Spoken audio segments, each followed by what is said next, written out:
नमस्कार। मोदी जी का 15 अगस्त को स्वाधीनता दिवस पे लाल किले के प्राचीर से देश के लिए संबोधन आपने सुन लिया होगा और उस पर सोशल मीडिया पे बहस भी आपने देख ली होगी। पर कहानी वो नहीं है जो वो कह के निकल गए, कहानी उससे गंभीर है और ये गंभीरता कहीं इशारा कर रही है, देश के लिए कुछ चिंताजनक संकेत दे रही है। इस गंभीरता के अंदर अगर आप झांकेंगे तो आपको एक बेहद गंभीर स्थिति, एक चिंताजनक स्थिति इस देश के लिए दिखाई देगी। और वो चिंता पिछले संसद का सत्र जब चल रहा था तभी से हमारे सामने चली आ रही है।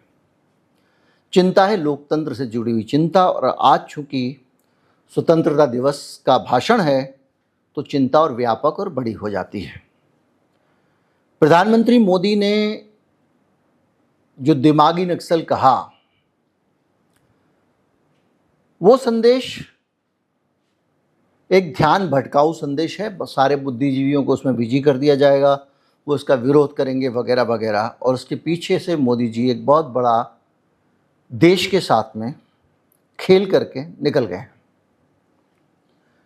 आज हम समझेंगे कि किस तरह से मोदी जी का ये भाषण बिल्कुल झूठा नहीं था, लेकिन झूठ होते हुए भी एक अर्ध सत्य का पुलिंदा था। यह एक नैरेटिव ऐसा सेट कर गए जो सच नहीं है, पर झूठ को सच तरीके से रखा गया है। लॉजिकल फैलेसीज को देश के प्रधानमंत्री के भाषण में ठूस कर रखा गया है। आज हम समझेंगे इन्हीं सब चीज़ों को। मैं हूं गिरिजेश वशिष्ठ, आप देख रहे हैं नॉकिंग न्यूज़ का यूट्यूब चैनल।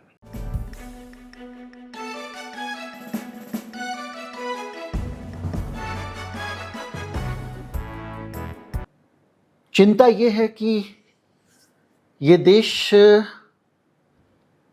अब लोकतांत्रिक तरीके से चलाने के आसार कम दिख रहे हैं। उनका ध्यान अगर संसद है उनके लिए तो भी वोट बटोरने का एक तरीका है। संसद का इस्तेमाल भी वो वोट के लिए, देश के लोगों के लिए, अपने समर्थकों के लिए मैसेजिंग में करते हैं, ना कि विधायी कार्य को सही से करके, सही नीतियाँ बनाने, निंदा आलोचना को शामिल करके, दूसरा कोई अगर आपकी किसी चीज़ को ठीक करना चाह रहा है तो उसकी राय को शामिल करके एक बेहतर और अच्छी कार्यशैली और एक अच्छा कानून बनाने के बजाय वो वहाँ पे पॉलिटिकल मैसेजिंग में लगते हैं। आपने बहुत सारी छोटी चीज़ें वहाँ देखी होंगी। देश के प्रधानमंत्री को कहते हुए सुना होगा, राजकुमार बोलते हुए सुना होगा, ऐसे बहुत सारी चीज़ें जिनका मैं यहाँ जिक्र करना नहीं चाहूँगा। 15 अगस्त का भाषण है। 15 अगस्त के भाषण में जो सबसे बुरी बात मुझे लगती है, आंकड़ों पे आऊँगा, उन्होंने जो झूठ रखा आपके सामने, वो एक तो ये लगी कि भाई खड़गे और राहुल गांधी वहाँ पर नहीं थे, और इसलिए नहीं थे क्योंकि सबसे पीछे की पांत में पिछली बार उनको बिठाया गया था। उनको जो सीट दी जाती है बहुत सारे अधिकारियों के भी पीछे दी जाती है। लोकसभा और राज्यसभा का विपक्ष का नेता पीछे वाली सीट पे बैठा हुआ है। ये देश के लोकतंत्र में वैसे ही एक बुरा संदेश है। लेकिन प्रधानमंत्री का भाषण राजनीतिक नहीं होना चाहिए क्योंकि वो देश के प्रधानमंत्री हैं और उनका जो संबोधन है वो देश के लिए है और देश के प्रधानमंत्री का संबोधन है, और उस संबोधन में देश के विकास की निरंतरता दिखनी चाहिए। ये देश एक ही दिशा में जा रहा है, ये दिखना चाहिए। आज क्या नया हुआ, आज देश को नई दिशा क्या मिली, आज देश ने क्या बेहतर किया और भविष्य में इस देश को क्या करना चाहिए, ये दृष्टिकोण, ये विजन प्रधानमंत्री लाल किले के प्राचीर से देश के सामने रखते हैं। बताते हैं कि आज हमारी सबसे, जैसे इंदिरा गांधी का टाइम था, आज हमारी सबसे बड़ी चुनौती जनसंख्या है, हमें जनसंख्या को कम करना पड़ेगा, हम 5 सूत्री कार्यक्रम लेके आ रहे हैं, हम ये करना चाह रहे हैं। मतलब देश के लोगों से बात करते हैं और पूरी विनम्रता प्रधानमंत्री के भाषण में दिखनी चाहिए क्योंकि वो एक लोकतांत्रिक प्रधानमंत्री, एक तानाशाह नहीं है। आज के मोदी जी के भाषण में कम से कम 8-10 ऐसे मौके थे जब इस भाषण में इन्होंने नई सरकार और पुरानी सरकार के बीच में तुलना की। नई सरकार और पुरानी सरकार के बीच में तुलना करने का मतलब सीधे सीधे ये है कि वहां पर भाषण देने वाला आदमी देश का प्रधानमंत्री नहीं है, वो व्यक्ति भारतीय जनता पार्टी का नेता है, अपनी पार्टी का नेता है, और वो दूसरी सरकारों के मुकाबले अपनी परफॉर्मेंस को बेहतर बताने की कोशिश कर रहा है, जो एक चुनावी रैली का मसाला हो सकता है, लेकिन देश के नाम संबोधन का कतई कंटेंट नहीं है। दुनिया में बहुत कम ऐसे राष्ट्र प्रमुख हुए हैं जिन्होंने ऐसी बातें की हैं। एक अमेरिका में है और एक यहाँ पर है। अब अगर इस पूरी चीज़ को देखें तो ये बेहद ही खराब और चिंताजनक मैसेजिंग इस दुनिया में जाती है, और अगर बाद में आने वाले भी नेता लोग यही करने लगे कि बहुत सारे झूठे सच्चे आंकड़े लेके 2014 में ये था, आज ये हो गया, 2014 में वो था, आज ये हो गया, फ्रेजाइल इकोनॉमी कहते थे, आज ये, फ्रेजाइल इकोनॉमी जैसा कोई भी पैरामीटर नहीं होता है। कोई किसी को कुछ बयान दे दे इसका मतलब ये नहीं है, पर उसकी तुलना करना अपने आप में ये बताना। कुछ लोगों के मन में ये आ सकता है कि उन्होंने बेहतर किया है, तो अब आपको ख़राब लग रहा है जी उन्होंने तुलना कर दी, तो कर काम कर लेते, तमाम तरह की बातें जो होती है सोशल मीडिया पे। पर जो कहा उन्होंने और जिस आधार पर तुलना की, उसमें भी बहुत सारे तथ्यात्मक त्रुटियां दिखती हैं, जो त्रुटियां नहीं भी हैं, लेकिन उन्होंने उसको मिस रिप्रेजेंटेशन ऑफ फैक्ट्स किया। उन्होंने कहा कि डिफेंस प्रोडक्शन 4 गुना हो गया है, मोबाइल उत्पादन 33 गुना हो गया है, रेलवे का विद्युतीकरण 100% होने वाला है, कई गुना पेटेंट भारत के हो गए, करोड़ों घर तक पानी पहुंचा दिया गया, करोड़ों एलपीजी कनेक्शन दिए गए, 25 करोड़ लोग गरीबी की रेखा से बाहर हो गए।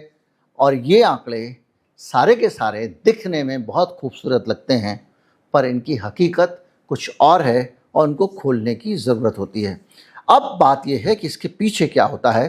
तो सबसे पहले भारत में मोबाइल का उत्पादन 6 लाख करोड़ से ऊपर पहुंच गया। इस कहानी पे आते हैं। 2014-15 के बीच में 19,000 करोड़ रुपए का जो उत्पादन था मोबाइल का भारत में, वो 6 लाख करोड़ रुपए के ऊपर पहुंच गया है। अब इस 6 लाख करोड़ पहुंचने में भारत की जितनी स्वदेशी मोबाइल कंपनियां थी वो सब खत्म हो गई। वो तो है, लेकिन उनको खत्म करके जो विदेशी कंपनियों ने यहाँ कब्जा किया, जिनको आपने लेकर कब्जा करवाया, क्योंकि आपने उनको बहुत सारे इंसेंटिव्स दिए, जो प्रोडक्शन लिंक्ड इंसेंटिव्स थे, सस्ती ज़मीनें दी, बहुत सारी चीज़ें दी, जिसके कारण हमारे देश के अपने ब्रांड, मैं वो पुराने नाम दोहराना नहीं चाहता हूँ, उसमें बहुत सारे हैं, स्पाइस था, माइक्रोसॉफ्ट था, माइक्रोमैक्स था, और 50 साले थे, उन पर जाने का कोई मतलब नहीं है। अब इसी मोबाइल क्रांति की दूसरी तरह आप दूसरा पहलू देखिए। सरकार के हिसाब से 11 लाख करोड़ रुपए से ज़्यादा का प्रोडक्शन और 6,20,000 रुपए से ज़्यादा का एक्सपोर्ट हुआ है, और सीधे जो रोजगार लोगों को मिला है वो 1,85,000 लोगों को मिला है। ये एक आंकड़ा सरकार ने दिया है। अब देखने में छलांग बहुत लंबी दिखती है, लेकिन यहाँ पर एक और इम्पॉर्टेंट आंकड़ा है जो इस आंकड़े की पोल खोलता है। ध्यान रखिए, ये आंकड़े को पाने के लिए आपने जो किया उसको अब आप समझिए। खुद सरकार के आंकड़े कहते हैं कि डोमेस्टिक वैल्यू एडिशन 18% के आसपास हुआ है। यानी जो कोई चीज़ होती है, मान लीजिए एक मिट्टी है, उसका आपने मटका बनाया, आपने 5 रुपए की मिट्टी खरीदी, उसका 200 रुपए का मटका बनाया, तो आपने 5 और 200 में अगर आप सुने तो उसका जो वैल्यू एडिशन है 40 गुना हुआ है ना। उसी तरह से अब मैंने वहाँ 40 गुना हो गया वैल्यू एडिशन, उसके बाद में मटका लाऊं और घर पे थोड़ा सा रंगूं और 200 वाला मटका 220 पे बेच दूं, तो मोटा माल किसने कमाया? जिसने मिट्टी से मटका बनाया। तो सरकार कहती है, भारत में सरकार के आंकड़े हैं कि वैल्यू एडिशन 18% हुआ है। यानी जो वैल्यू एडिशन हुआ है 80% माल चीन वाले खा गए, 20% आपके हाथ में लगा है। और ये 20% जो है वो आपने जो वैल्यू एडिशन किया वो क्या किया? मोबाइल फ़ोन को आगे पीछे से जोड़ा, डब्बे में रखा, वगैरह वगैरह। अगर आप ये देखें कि ये 20% आपने किया, तो इस बड़े स्तर पे आपने जो 20% किया बड़े स्केल पे, ये आंकड़ा भारत के फ़ायदे का नहीं नुकसान का हो रहा है। क्यों?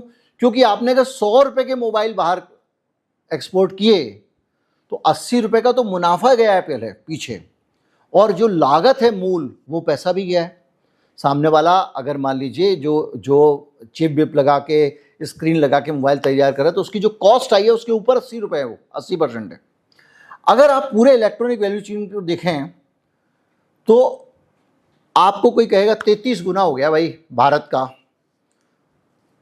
आर्थिक ताकत बन गया। 33 गुना प्रोडक्शन होने के बाद अगर 33 गुना कोई चीज़ बन रही है तो मैन पावर भी तो उसी हिसाब से बढ़नी चाहिए ना, उसमें इन्वॉल्व होनी चाहिए, रोजगार बढ़ना चाहिए। लेकिन उतनी ताकत बढ़ी नहीं है। सरकार ने ये जो 20% का वैल्यू एडिशन 18% का, ये भी पैसे देके खरीदा। कैसे खरीदा? उन कंपनियों को इस देश की सरकार 1,91,000 करोड़ रुपए प्रोडक्शन इंसेंटिव के नाम पे दे रही है। यानी आप पैसा अपनी तरफ से उसको दे रहे हो, फिर वो हमारे यहाँ फैक्ट्री खोल रहा है, हमारे यहाँ फैक्ट्री खोलने के बाद उसमें वो 18% मुनाफा कमा रहा है। किस पे? लेबर प्रॉफिट में 18% निकाल रहा है। ध्यान रखिएगा, ओवरऑल कॉस्ट में नहीं है वो 18% निकाल रहा है। उस 18% को निकालने के लिए हम उसको और इनाम दे रहे हैं 1,91,000 करोड़ रुपए। अब कह रहे हैं 14 लाख डायरेक्ट रोजगार मिले हैं। तो आप 1,91,000 करोड़ रुपए देने के बाद 14 लाख रोजगार हासिल कर रहे हो उस देश में, तो सरकार ने एक रोजगार पे कितना पैसा इस कंपनी को दिया? मैं बात नहीं कर रहा हूं कि कितना इंपोर्ट करने पे आपने, जब वहां से माल इंपोर्ट होके आया तो आपने उसमें कितना पैसा चीन गया आपके यहां से। आपने वहां से माल इंपोर्ट किया तो अगर ये 18% है तो उसको 12 ही मान के चलो। 84-85% का पैसा देके माल ला रहे हो, और जब कोई मोबाइल फ़ोन यहाँ बन रहा है उसके हिस्से पुर्जे आ रहे हैं, तो ऐसा नहीं है कि 100 में से 100 मोबाइल फ़ोन बन जाएंगे। 100 मोबाइल फ़ोन आएंगे तो उसमें 5-7 खराब भी निकलेंगे। जब आप उनको असेंबल करके तैयार करोगे तो जब आप फाइनल चेक होता है उसका, तो उसमें पता चला ये मोबाइल ख़राब है, पटकते जाओ। तो 5-7% का तो वैसे ही वेस्टेज होनी है। तो क्या मिला हमको? हमारे यहाँ का पर्यावरण खराब हुआ, हमारे यहाँ की बिजली खर्च हुई, हमारे यहाँ की तमाम सारी चीज़ें हुई। ठीक है, उसका पैसा मिला, लेकिन उस बिजली के बनाने से जो पर्यावरण पर असर होता है उसका नुकसान हो गया। यानी कहानी सीधे से इतनी है कि जिसको आप प्रोडक्शन की बात कर रहे हो उसमें ये बारीक चीज़ें छिपा ले रहे हो। आपको सिर्फ एक मार्केटिंग है, और दुर्भाग्य से देश के लाल किले के प्राचीर से इस देश का प्रधानमंत्री चुनावी भाषण दे रहा है, तथ्यों को मैनिपुलेट कर रहा है, देश को सच नहीं बता रहा है। और इसके साथ साथ कुछ और चीज़ें, पेटेंट का भी दावा किया गया। कहा गया कि भारत के पेटेंट कई गुना बढ़ गए, 4 गुना बताया गया। पेटेंट अप्रूव हो गए, ये भी बताया गया। पेटेंट अप्रूव होना इनोवेशन होना नहीं होता है। मतलब पेटेंट तो लोग बड़े अजीब अजीब तरीकों की चीज़ों के करा लेते हैं। मान लीजिए मैंने कहा कि मैं एक ऐसा चश्मा बनाना चाहता हूँ जिसको यहाँ से लेके यहाँ तक खींच सकते हो, यहाँ ले जा सकते हो। ठीक है भाई, तो मैं रजिस्टर करा लूँगा कि मेरा आइडिया भाई कोई दूसरा ना चुरा ले। पेटेंट यही तो है कि हाँ भाई इसी आदमी का आइडिया है। अब आप क्या कर रहे हो? यूनिवर्सिटीज़ वालों को पैसे दे रहे हो। तमाम गलगोटिया यूनिवर्सिटी का पूरा मामला सामने आया था कि तमाम सारा पैसा ये ले लेते हैं बच्चों को इनोवेशन के नाम पे, सरकार से पैसा लेके, और ये पेटेंट दाखिल करा देते हैं जिसमें 90-95% पेटेंट फाइल ही नहीं होते, फीस ही जमा नहीं की जाती है, या फिर फीस जमा की जाती है तो वो अप्रूव ही नहीं होते। तो इस तरह से पेटेंट किस भी चीज़ को, मान लीजिए आप ये किसी दूसरी कंपनी का लैपटॉप है, आप पेटेंट करने भेज दोगे, मैंने पेटेंट फाइल किया, 2 लाख पेटेंट फाइल हुए, वो कहेगा हट जाओ, दूसरी कंपनी का है, नहीं लेते, एक्सेप्ट करते, आपका पेटेंट तो गया ना। अब आप इसको कहोगे ये इनोवेशन है, देश में प्रगति हो रही है क्योंकि इतने पेटेंट हो रहे हैं। तो जब पेटेंट मैटेरियलाइज होता है, धरातल पे आता है, तब प्रगति होती है। आप लाल किले से बोल रहे हो पेटेंट रजिस्टर्ड हुए हैं, आपका जो आदमी है व्हाट्सएप यूनिवर्सिटी वाले उसको पेटेंट का मतलब नहीं समझता है, कुछ नहीं समझता है, ओ भाई 4 गुना पेटेंट हो गए हैं। ये अपने आप में खतरनाक चीज़ है। नीति आयोग खुद कहता है अपने एनालिसिस में, रिसर्च कमर्शलाइजेशन और इंडस्ट्री एकेडमिया टेक्नोलॉजी ट्रांसफ़र बहुत कमज़ोर है। यानी आप जो है जो भी रिसर्च जाके वहाँ पेटेंट कराते हो उसका कमर्शलाइजेशन नहीं हो पाता, और वो इसलिए नहीं हो पाता क्योंकि आपने कुछ भी अफलातूनी बना दिया। अरे उसको उपयोगी भी तो होना चाहिए समाज के लिए। ये एक सच पूरा गलत तरीके से आपके सामने रखा गया और पेटेंट नंबर बढ़ गए हैं पेटेंट ऑफिस में, लेकिन इसका मतलब ये नहीं है कि भारतीय इकोनॉमी में इनोवेशन हो रहे हैं। और जो पेटेंट बढ़ गए हैं उसके बढ़ने का कारण सरकार का पैसा, वहाँ पे भी देश का पैसा जा रहा है, मेरा आपका टैक्स का पैसा।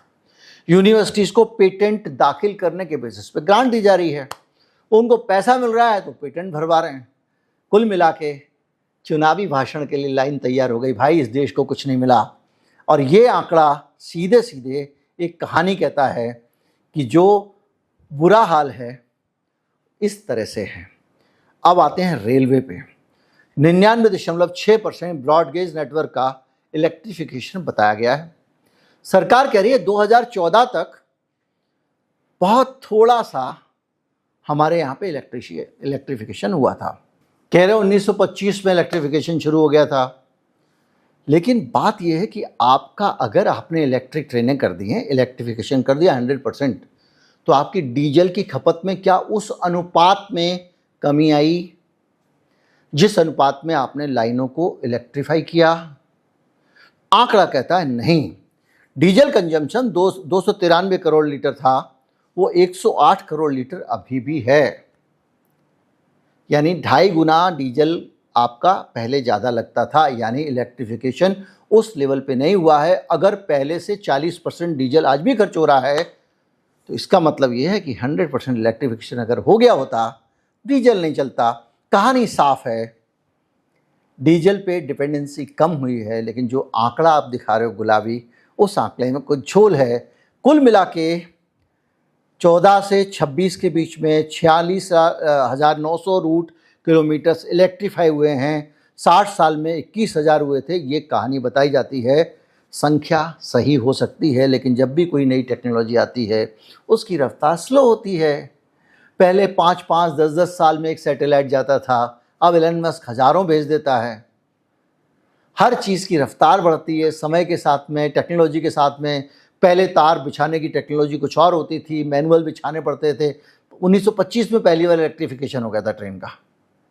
लेकिन जैसे जैसे टेक्नोलॉजी आती है, टेक्नोलॉजी चीज़ों की रफ्तार बढ़ाती जाती है। लेकिन यहाँ पर सीधी सी बात यह है कि इतने इलेक्ट्रिफिकेशन के बाद भी डीजल की ट्रेन क्यों चल रही है? इतने इलेक्ट्रिफिकेशन अगर आपका हो गया है करीब करीब 100%, तो भाई हाइड्रोजन इंजन कहाँ चलाओगे तुम? अब तो आप कह रहे हो मैं हाइड्रोजन इंजन से ट्रेन चलाऊंगा। तो जब इलेक्ट्रिफिकेशन हो गया तो हाइड्रोजन इंजन से क्यों चलाना है? यानी कुछ तो गड़बड़ है दया। कुल मिला के ये 60 साल का आंकड़ा 4 साल 40 साल बनाम 4 महीने से लेके भारतीय जनता पार्टी का पुराना एक वो है, हर जगह लगा देते। लेकिन मैं फिर कह रहा हूँ ये सब लगाओ, चुनावी रैली में लगा लो भाई, लाल किले से नहीं। और ये कुल मिला के बहुत चिंता की बात है। अगर आप इसी आंकड़े को दूसरी चीज़ों पे भी चले जाओ, एक आंकड़ा दिया गया कि हमारे यहाँ पे डिफेंस का प्रोडक्शन जो है वो बड़ा ज़्यादा बढ़ गया है। करीब 46,000 करोड़ था, 1,78,000 करोड़ हो गया। आप कह रहे हो हाँ ये बात तो सही है। कौन कर रहा है डिफेंस का प्रोडक्शन? उठा के इजराइल की बंदूकें भारत के कारखानों में अडानी साहब बना रहे हैं, नाम बदल के वही बंदूकें उसी इजराइल के पास जा रही हैं। और ये डिफेंस प्रोडक्शन का आंकड़ा भी जो 4 गुना हो गया है, वो कितना है? 1,78,000 करोड़ रुपए। 1,78,000 करोड़ रुपए डिफेंस की दुनिया में ना के बराबर है। और आप 1,78,000 करोड़ रुपए का एक्सपोर्ट कर रहे हो और इंपोर्ट कितने का कर रहे हो, अगर उसका हिसाब लगा लो तो खाली अमेरिका का इंपोर्ट इससे कई कई गुना जाने वाला है। तो हथियारों पे खर्चा तो कम नहीं हुआ। आपने हथियार जो है वो भेजे और ऊपर से कलंक, आपके ऊपर आरोप लगा है कि गाजा में जो कत्लेआम हुए हैं उसके अंदर भारत के हथियार इस्तेमाल हो रहे हैं, जानते हुए भी भारत ने हथियार दिए। और ये अंतर्राष्ट्रीय मंच पे बेहद घटिया छवि भारत की बनाने वाला है। अगर आंकड़े को देखें तो कुल प्रोडक्शन का 76% अभी भी सरकार खुद ही बना रही है। प्राइवेट सेक्टर 24% कर रहा है। उस प्राइवेट सेक्टर में भी इजरायली बंदूक अडानी की फैक्ट्री में बन रही हैं, जहाँ तक मुझे पता है। यानी कुल मिला के ये डिफेंस का जो इकोसिस्टम है ये अपने आप में चिंता की बात है। अब अगर आंकड़ों से विरोध, अगर आप बोर हो रहे हो तो आपको और सरल आंकड़ा देता हूं खादी का। भाई खादी जो है, मोदी सरकार कह रही है कि खादी का प्रोडक्शन 5 गुना हो गया, बिक्री भी कई गुना बढ़ गई है। अब मोदी जी कह रहे हैं, पहले तो मैं फिर कह रहा हूं, ये तुलना गलत है। तुलना का मतलब ही नहीं होना चाहिए, सीधे बोलो खादी का प्रोडक्शन बढ़ गया है, हम काम कर रहे हैं, आगे बढ़ने वाला है, ये होने वाला है। पहले इतना होता था भाई 5 गुना, अब तुमने 5 गुना मतलब पहले वाले से 5 गुना बोल रहे हो आप। खादी कैसे बनती है? खादी सारा काम हाथ से होता है, सूत कताई हाथ से होती है खादी की, उसके बाद में उसको हाथ से ही मशीन, सब कुछ खादी से होता है। खादी में कोई काम अगर मशीन से हो गया तो वो खादी नहीं है। अब अगर आप कह रहे हो कि 5 गुना हो गया और बिक्री कई गुना बढ़ गई है, तो खादी में रोजगार कहाँ है? ये ऐसा तो है नहीं कि ऑटोमेटिक मशीन लग गई थी खादी में जी। तो अगर आपके रोजगार 1,30,00,000 थे और 2,04,00,000 ही हुए हैं, तो प्रोडक्शन 5 गुना कैसे बढ़ गया? आप सोचिए, 1,30,00,000 समझ लीजिए कि, और से लेके 2,04,00,000, मतलब दुगना भी नहीं हुआ है। ये दुगने से भी बहुत कम है। 75% के आसपास ही आपका रोजगार बढ़ा है। तो क्या है, लोग सुपरमैन हो गए अचानक से, फटाफट फटाफट तकली से चखरा चला चला के बनाने लग गए थे धागे? यानी आपके आंकड़े में कहीं ना कहीं कोई लोचा है। अगर आपके खादी से भी आपके देश में रोजगार जनरेट नहीं हो रहा है, इनमें से जितनी चीज़ों की हमने बात की अभी तक, उनमें से अगर रोजगार जनरेट नहीं हो रहा है, तो भैया क्यों एक्सपोर्ट कर रहे हो, क्यों प्रोडक्शन कर रहे हो? जीडीपी बढ़ाई किस लिए जाती है? देश के लोगों को रोजगार मिले। तो अगर आपके यहाँ पर आपकी इकोनॉमी का हाल ये है, मैं आपको बताता हूँ कि कुल मिला के एलपीजी को लेकर भी अगर आप आ जाएं, खादी की कहानी तो मैंने आपको बता दी है, तो ये कह रहे हैं करोड़ों परिवारों को उज्ज्वला योजना में एलपीजी कनेक्शन दिया गया। अब रोज आप स्टोरी पढ़ते हो कि लोग उज्ज्वला में सिलेंडर ले लेते हैं, फिर दोबारा से भरवाने के पैसे नहीं होते, हैसियत ही नहीं होती। आपने एलपीजी को इतना महंगा कर दिया, जो बहुत चिंता की बात है। अब आप ये कह रहे हैं कि, मैं आपको एक आंकड़ा देता हूं सीएजी का, कंट्रोलर फॉर ऑडिटर जनरल का, भारत सरकार का आंकड़ा है। वो ये कह रहा है कि इस पीएम उदय जो योजना है, उसमें जो औसत कंजम्पशन है वो साल में कुल 3.21 रिफिल का है। यानी साल में औसत सिर्फ 3 ही लोग रिफिल करा रहे हैं। और साफ कहा गया कि रिफिल की अफोर्डेबिलिटी बहुत बड़ी समस्या है। आदमी गैस का सिलेंडर भरवा नहीं सकता, सीएजी कह रहा है। गरीब परिवार ने कनेक्शन तो ले लिया, लेकिन दोबारा भाई साहब गैस भरवाना मुश्किल हो गया। ज़्यादातर गरीब लोग गैस भरवा भी रहे हैं तो उस परिस्थिति में भरवा रहे हैं कि भैया लकड़ी पे खाना बना लो, और ये गैस जो है किसी को दे देंगे, हलवाई सलवाई को, ब्लैक ले लेगा, कुछ पैसे मेरा घर चल जाएगा। ये सच है हिंदुस्तान का। संसद की स्टैंडिंग कमेटी ने माना कि इस योजना में रीफिल रेट अभी भी जो पॉलिसी में सब्सिडाइज्ड रीफिल का प्रोविज़न किया गया था उससे कम है। यानी लोगों को सब्सिडी के आधार पे, सब्सिडी से भी कम, लोग सब्सिडी देने के बाद भी लोग नहीं खरीद पा रहे हैं। सीधी सी बात यह है। अब आप सोचिए, घर घर कनेक्शन पहुंच गया है, हालत यह है आदमी सिलेंडर नहीं भर पा रहा है। जल जीवन मिशन को लेकर भी उन्होंने बात की। खुद सरकार मानती है कि पाइप पहुंचाना आखिरी परिणाम नहीं है, पानी भी पहुंचना चाहिए। तो ये भी अपने आप में एक कहानी है जिसमें हम बहुत जाएंगे तो फंसता चला जाएगा। और कुल मिला के एक बड़ी बात, बार बार सारे के सारे आंकड़े जो हैं वो यही कह रहे हैं, और मैं इसमें और अंदर जाऊं, घर घर नल का पानी पहुंचाया गया है। जल जीवन मिशन में इन्होंने कहा भाई घर पे नल का पानी तो पहुंच गया, पानी नल पहुंच गया, पानी पहुंचा क्या? नहीं पहुंचा। और कल मैंने वीडियो बनाया था कि आपके जो, आप गिरिजेश वशिष्ठ चैनल पे देख लीजिएगा, इसी चैनल पे, कि किस तरह से आने वाले समय में पानी मिलना और मुश्किल होगा। नल का होगा लेकिन पानी नहीं आएगा। पाइप बिछ गया, सोर्स कहाँ है, कहाँ से पानी आएगा, रोज पानी कहाँ से आएगा, साफ पानी कहाँ से आएगा? इस सिस्टम को सालों साल चलाना है, ये अपने आप में बड़ा सवाल है। इसी तरह से वही वैसा वाला टॉयलेट वाला मामला था, करोड़ों टॉयलेट बन गए हैं, खुले में शौच से मुक्त हो गया इंडिया, कुछ नहीं हुआ है।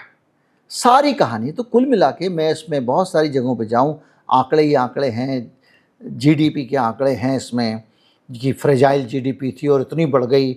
हर जगह पे कुछ ना कुछ झोल है, वीडियो हो जाएगा लंबा। पर इतना मान के चलिए भाई, आप झूठ बोलो, नेता लोग बोलते हैं, होते ही ऐसे हैं। कम से कम लाल किले को बख्श दो, देश की पवित्र जगहों को बख्श दो। लाल किला राष्ट्रीय स्वाभिमान का प्रतीक है और उससे कोई भी छेड़छाड़ कम से कम और 15 अगस्त के दिन ये ठीक नहीं है। बाकी ठीक है। और कुल मिला के मैं फिर कह रहा हूँ कि ये जो अर्बन नक्सल का ही नया नाम रखा गया है, दिमागी नक्सल, ये बेचते रहेंगे अपने सारे के सारे जो इनके कैडर है उसके दिमाग में एक डर बिठाते रहेंगे, देखा। और सबसे बड़ा डर तो इनका खुद का है। दिमागी नक्सल कहने का मतलब मोदी जी के अंदर का डर है। वो लोगों को, अपने समर्थकों को ये समझाना चाहते हैं, देखो मैं नकल करते हुए अगर पकड़ा जाऊं तो समझ लेना कि मास्टर जो है मुझसे चिढ़ता है। अगर कोई मेरे खिलाफ आवाज उठाए, आंदोलन करे, तो समझ लेना ये आदमी मेरा दुश्मन है। अगर कोई आदमी मेरी पोल खोले तो समझ लेना ये जो है वो नक्सल है। ये जो है सरकार के खिलाफ नहीं है, देश के खिलाफ है, मोदी के खिलाफ नहीं है। ये उन्हीं कहानियों का हिस्सा है। और ये कहानियाँ होती हैं, बुद्धिजीवियों को बुरा लगता है, इसमें उलझ जाते हैं और इतने सारे झूठ, इतने सारे गरिमाहीन चीज़ें, नैतिकता से गिरी हुई चीज़ें छिपती चली जाती हैं। नमस्कार, जय हिंद।